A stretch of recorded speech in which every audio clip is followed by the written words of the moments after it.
this movie is rated PG. This is a PG horror film, and it is one of the most effective horror films that I have ever seen. What's up, guys, and welcome back to Interpreting the Scares. We are 8 days in, and there's 20-some odd number of films left to watch in the month, but surely nothing can get better than this, right? Arachnophobia, the second, and I guess final scary spider movie that I'll be watching this month. I'd include more, but oddly enough, there's not a lot of horror films out there that cover spiders, and I have absolutely no idea why. Nobody likes spiders, everybody's afraid of them, and yet there's like 2 horror films out there on spiders. Why?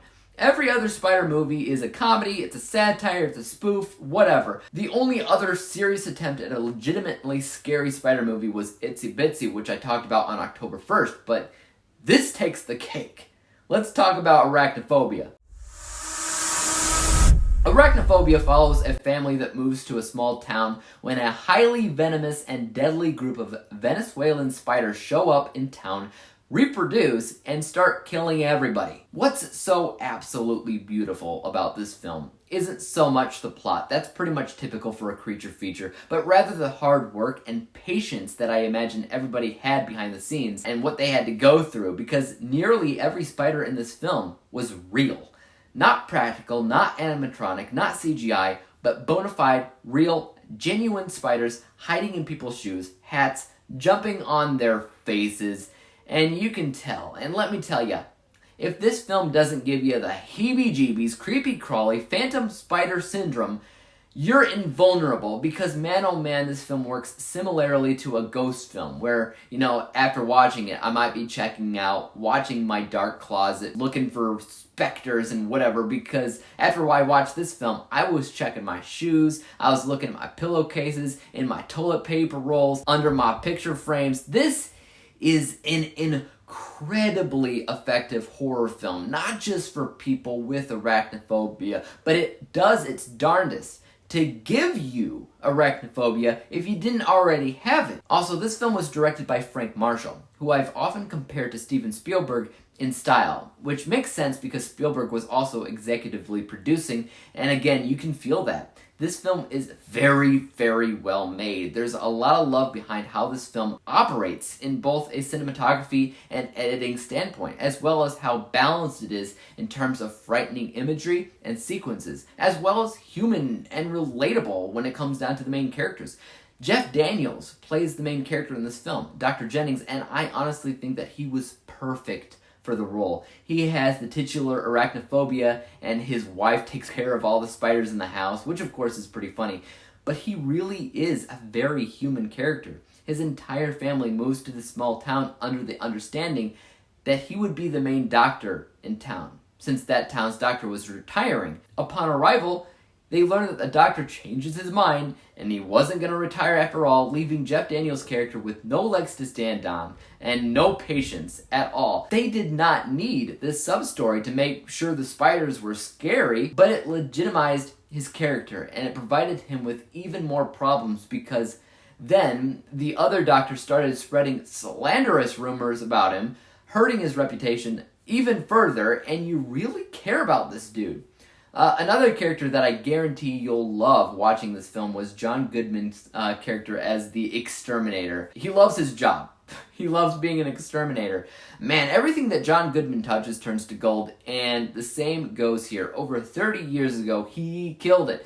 On a behind-the-scenes level, I read up on how they dealt with killing the spiders, because the spiders were real, and they had a rule that was of utmost importance, and that was to protect the spiders at all costs. And so when they killed them by stepping on them or dropping books on them, they had special shoes with hollowed out soles or a hollowed out book, and then they'd use squishing sound effects, like with potato chips getting crushed. I love it.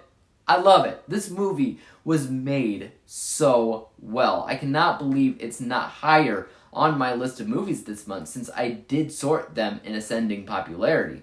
But I guess a movie that's over 3 decades old isn't as popular now as it was then.